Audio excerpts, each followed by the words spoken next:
Second Treatise of Government by John Locke. Chapter 7. Of Political or Civil Society. Sect. 77. God having made man such a creature that in his own judgment it was not good for him to be alone, put him under strong obligations of necessity, convenience, and inclination to drive him into society, as well as fitted him with understanding and language to continue and enjoy it. The first society was between man and wife, which gave beginning to that between parents and children, to which, in time, that between master and servant came to be added, and though all these might, and commonly did meet together, and make up but one family, wherein the master or mistress of it had some sort of rule proper to a family, each of these, or all together, came short of political society, as we shall see, if we consider the different ends, ties, and bounds of each of these. Sect. 78. Conjugal society is made by a voluntary compact between man and woman, and though it consists chiefly in such a communion and right in one another's bodies as is necessary to its chief end, procreation, yet it draws with it mutual support and assistance, and a communion of interest too, as necessary not only to unite their care and affection, but also necessary to their common offspring, who have a right to be nourished and maintained by them, till they are able to provide for themselves. Sect. 79.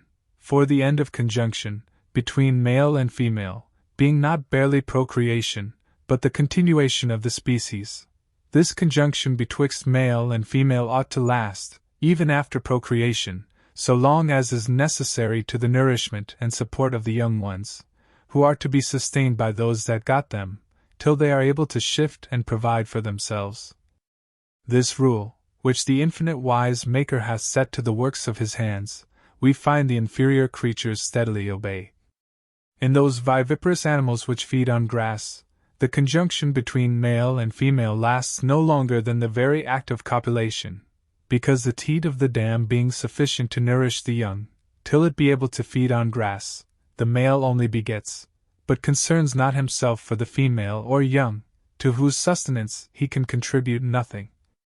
But in beasts of prey the conjunction lasts longer, because the dam not being able well to subsist herself, and nourish her numerous offspring by her own prey alone, a more laborious, as well as more dangerous way of living, than by feeding on grass, the assistance of the male is necessary to the maintenance of their common family, which cannot subsist till they are able to pray for themselves, but by the joint care of male and female.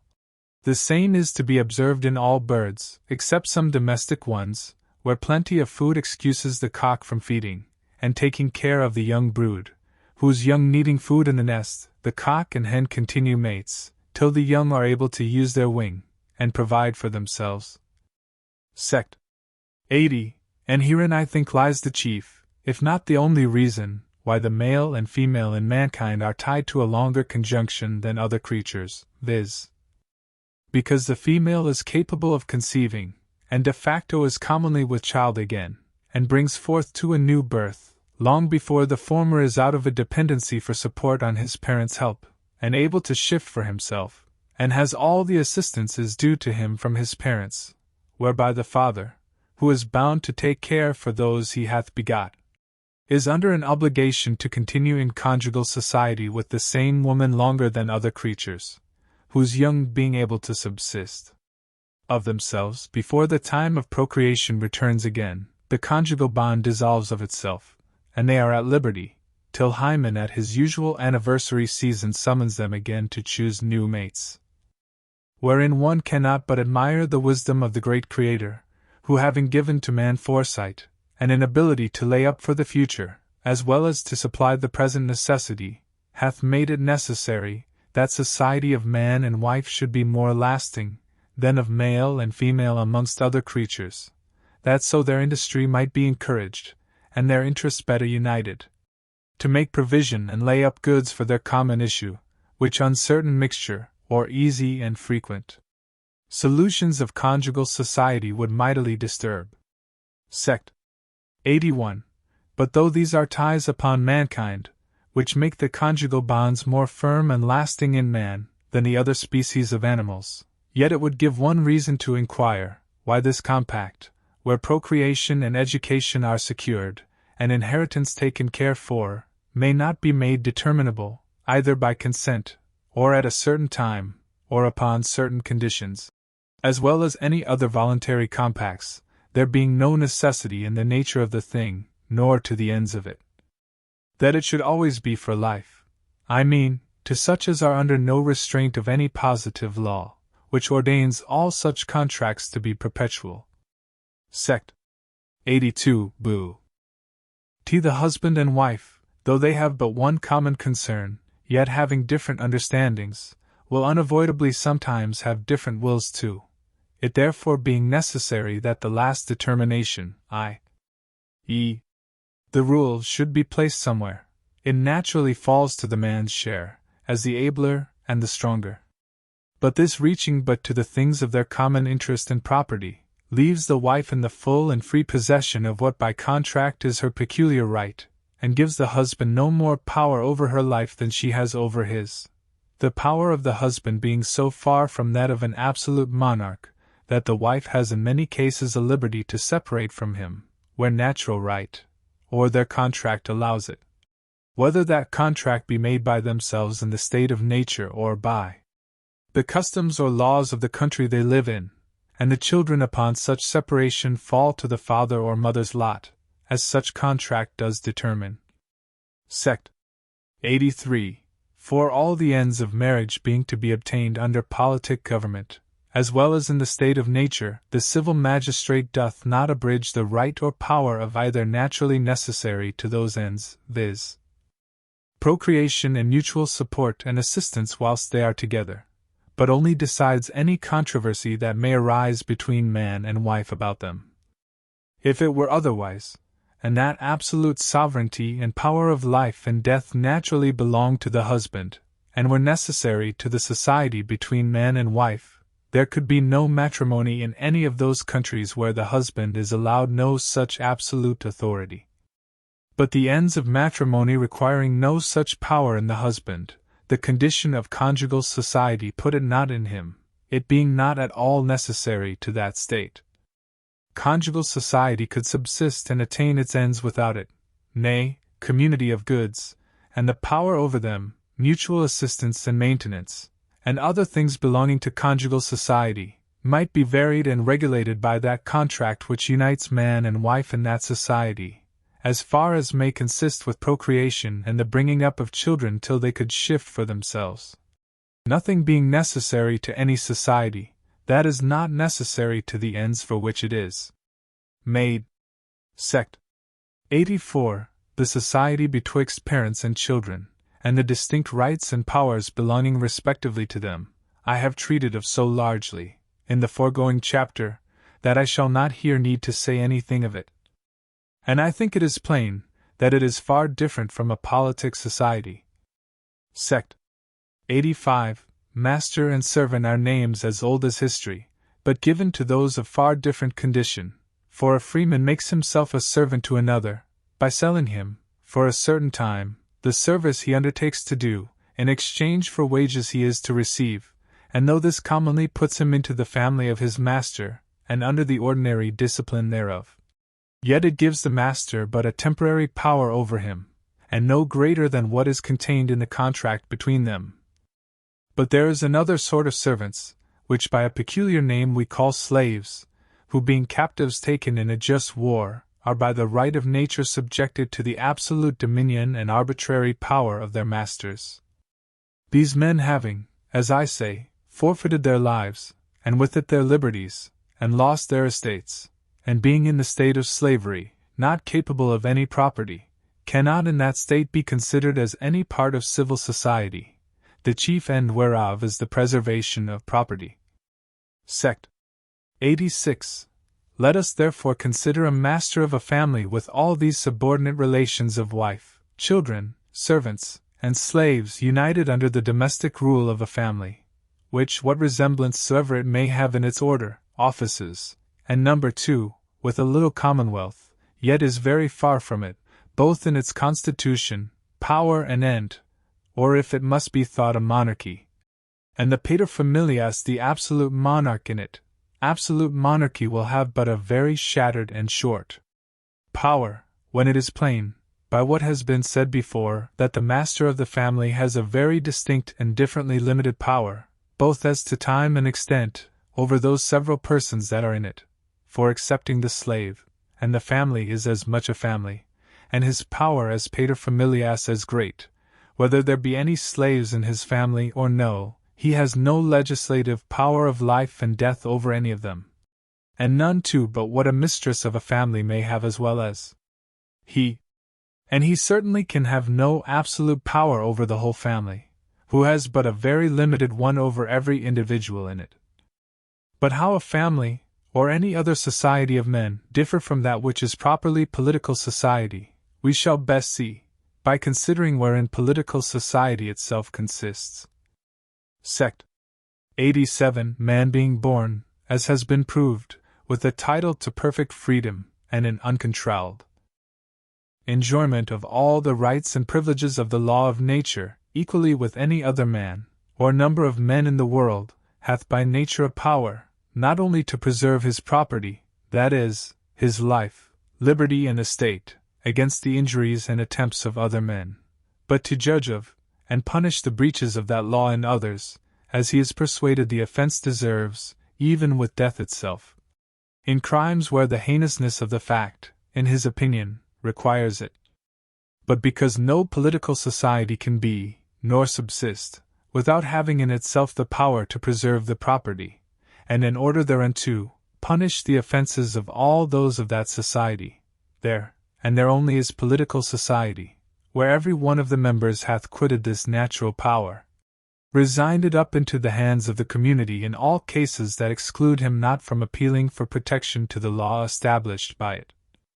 And thus all private judgment of every particular member being excluded, the community comes to be umpire, by settled standing rules, indifferent, and the same to all parties, and by men having authority from the community, for the execution of those rules, decides all the differences that may happen between any members of that society concerning any matter of right, and punishes those offences which any member hath committed against the society, with such penalties as the law has established.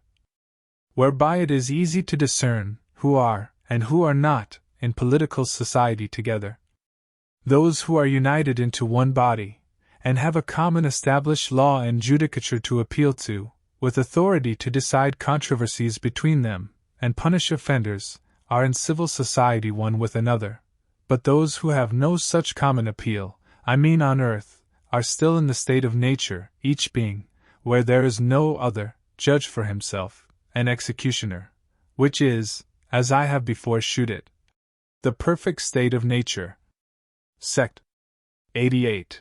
And thus the Commonwealth comes by a power to set down what punishment shall belong to the several transgressions which they think worthy of it, committed amongst the members of that society, which is the power of making laws, as well as it has the power to punish any injury done unto any of its members, by any one that is not of it, which is the power of war and peace. Winky face, and all this for the preservation of the property of all the members of that society, as far as is possible.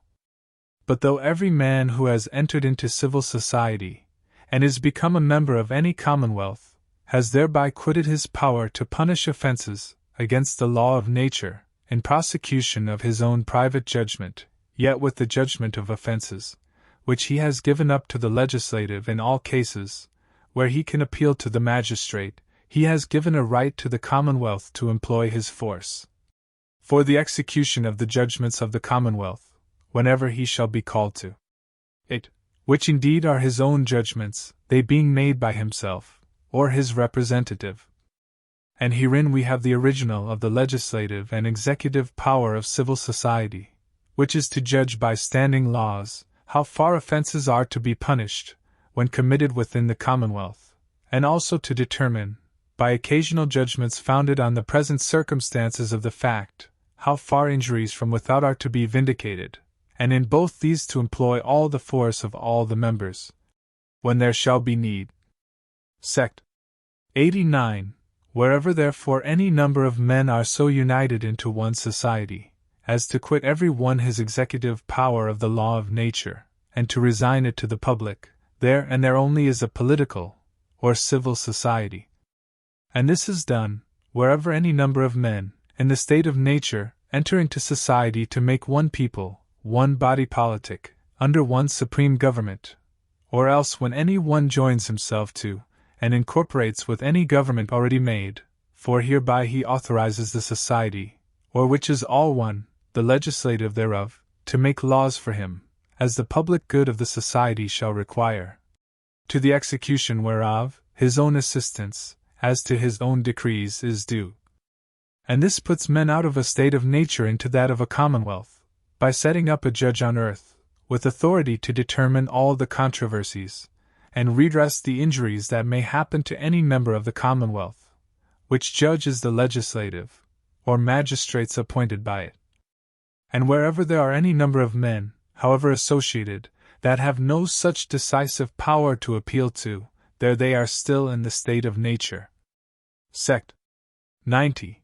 Hence it is evident that absolute monarchy, which by some men is counted the only government in the world, is indeed inconsistent with civil society, and so can be no form of civil government at all, for the end of civil society, being to avoid and remedy those inconveniencies of the state of nature, which necessarily follow from every man's being judge, in his own case, by setting up a known authority, to which every one of that society may appeal upon any injury received, or controversy that may arise, and which every one of the society ought to obey, wherever any persons are, who have not such an authority to appeal to, for the decision of any difference between them, there those persons are still in the state of nature, and so is every absolute prince, in respect of those who are under his dominion. The public power of all society is above every soul contained in the same society, and the principal use of that power is, to give laws unto all that are under it, which laws in such cases we must obey, unless there be reason shewed which may necessarily enforce, that the law of reason, or of God, doth enjoin the contrary. Hook. Eccl. Paul. L. I. Sect. 16. Sect. 91. For he being supposed to have all, both legislative and executive power in himself alone, there is no judge to be found, no appeal lies open to any one, who may fairly, and indifferently, and with authority decide, and from whose decision relief and redress may be expected of any injury or inconveniency, that may be suffered from the prince, or by his order, so that such a man, however entitled Tsar, or Grand Seigneur, or how you please, is as much in the state of nature, with all under his dominion, as he is with the rest of mankind, for wherever any two men are, who have no standing rule, and common judge to appeal to on earth, for the determination of controversies of right betwixt them, there they are still in the state of nature, and under all the inconveniencies of it, with only this woeful difference to the subject, or rather slave of an absolute prince, that whereas, in the ordinary state of nature, he has a liberty to judge of his right, and according to the best of his power, to maintain it, now, whenever his property is invaded by the will and order of his monarch, he has not only no appeal, as those in society ought to have, but as if he were degraded from the common state of rational creatures, is denied a liberty to judge of, or to defend his right, and so is exposed to all the misery and inconveniencies that a man can fear from one who, being in the unrestrained state of nature, is yet corrupted with flattery, and armed with power.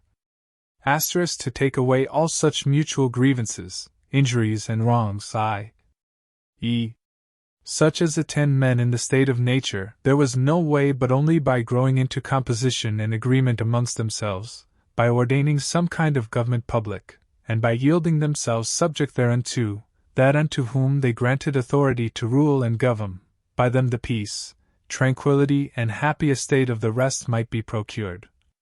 Men always knew that where force and injury was offered, they might be defenders of themselves. They knew that however men may seek their own commodity, yet if this were done with injury unto others, it was not to be suffered, but by all men, and all good means to be withstood. Finally, They knew that no man might in reason take upon him to determine his own right, and according to his own determination proceed in maintenance thereof, inasmuch as every man is towards himself, and them whom he greatly affects partial, and therefore that strifes and troubles would be endless, except they gave their common consent, all to be ordered by some, whom they should agree upon. Without which consent there would be no reason that one man should take upon him to be lord or judge over another. Hooker's Echo. Paul. L. I. Sect. 10 Sect. 92. For he that thinks absolute power purifies men's blood, and corrects the baseness of human nature, need read but the history of this, or any other age, to be convinced of the contrary. He that would have been insolent and injurious in the woods of America, would not probably be much better in a throne, where perhaps learning and religion shall be found out to justify all that he shall do to his subjects, and the sword presently silence all those that dare question it, for what the protection of absolute monarchy is, what kind of fathers of their countries it makes princes to be, and to what a degree of happiness and security it carries civil society, where this sort of government is grown to perfection, he that will look into the late relation of Ceylon may easily see. Sect. 93. In absolute monarchies indeed, as well as other governments of the world, the subjects have an appeal to the law, and judges to decide any controversies, and restrain any violence that may happen betwixt the subjects themselves, one amongst another. This every one thinks necessary, and believes he deserves to be thought a declared enemy to society and mankind, who should go about to take it away. But whether this be from a true love of mankind and society, and such a charity as we owe all one to another, there is reason to doubt, for this is no more than what every man, who loves his own power, profit, or greatness, may and nature ally must do, keep those animals from hurting, or destroying one another, who labor and drudge only for his pleasure and advantage, and so are taken care of, not out of any love the master has for them, but love of himself, and the profit they bring him. For if it be asked, what security, what fence is there, in such a state, against the violence and oppression of this absolute ruler? The very question can scarce be borne. They are ready to tell you that it deserves death only to ask after safety. Betwixt subject and subject, they will grant, there must be measures, laws and judges, for their mutual peace and security. But as for the ruler, he ought to be absolute, and is above all such circumstances. Because he has power to do more hurt and wrong, it is right when he does it. To ask how you may be guarded from harm, or injury, on that side where the strongest hand is to do it, is presently the voice of faction and rebellion, as if when men quitting the state of nature entered into society, they agreed that all of them but one should be under the restraint of laws, but that he should still retain all the liberty of the state of nature, increased with power, and made licentious by impunity. This is to think that men are so foolish that they take care to avoid what mischiefs may be done them by polecats or foxes, but are content, nay, think it safety, to be devoured by lions. Sect. 94. But whatever flatterers may talk to amuse people's understandings, it hinders not men from feeling, and when they perceive that any man, in what station soever, is out of the bounds of the civil society which they are of, and that they have no appeal on earth against any harm they may receive from him, they are apt to think themselves in the state of nature, in respect of him whom they find to be so, and to take care, as soon as they can, to have that safety and security in civil society, for which it was first instituted, and for which only they entered into it. And therefore, though perhaps at first, as shall be shewed more at large hereafter in the following part of this discourse, some one good and excellent man having got a preeminency amongst the rest, had this deference paid to his goodness and virtue, as to a kind of natural authority, that the chief rule, with arbitration of their differences, by a tacit consent devolved into his hands, without any other caution. But the assurance they had of his uprightness and wisdom, yet when time, giving authority, and, as some men would persuade us, sacredness of customs, which the negligent and unforeseeing innocence of the first ages began, had brought in successors of another stamp, the people finding their properties not secure under the government, as then it was, whereas government has no other end but the preservation of property, could never be safe nor at rest, nor think themselves in civil society, till the legislature was placed in collective bodies of men, call them Senate, Parliament, or what you please, by which means every single person became subject, equally with other the meanest men, to those laws, which he himself, as part of the legislative, had established, nor could any one, by his own authority, avoid the force of the law, when once made, nor by any pretense of superiority plead exemption, thereby to license his own, or the miscarriages of any of his dependents. No man in civil society can be exempted from the laws of it, for if any man may do what he thinks fit, and there be no appeal on earth, for redress or security against any harm he shall do, I ask, whether he be not perfectly still in the state of nature, and so can be no part or member of that civil society, unless any one will say, the state of nature and civil society are one and the same thing, which I have never yet found any one so great a patron of anarchy as to affirm. At the first, when some certain kind of regiment was once appointed, it may be that nothing was then farther thought upon for the manner of governing, but all permitted unto their wisdom and discretion, which were to rule, till by experience they found this for all parts very inconvenient, so as the thing which they had devised for a remedy, did indeed but increase the sore, which it should have cured. They saw, that to live by one man's will, became the cause of all men's misery. This constrained them to come unto laws, wherein all men might see their duty beforehand, and know the penalties of transgressing them. Hooker's Eccl. Paul. L. I. Sect. 10.